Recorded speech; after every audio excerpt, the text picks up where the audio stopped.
Now, let's make a flower. We need 6 triangles to make a hexagon. Let's start making a hexagon.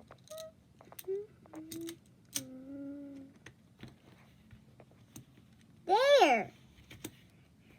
The middle of this is the middle. There's the hexagon. We need 6 squares. 1,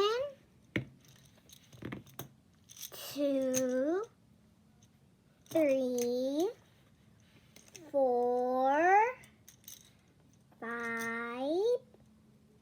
and 6.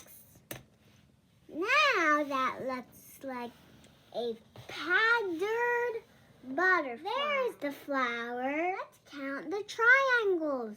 1, 2, 3, 4. 1, 2, 3, 4, 5, 6.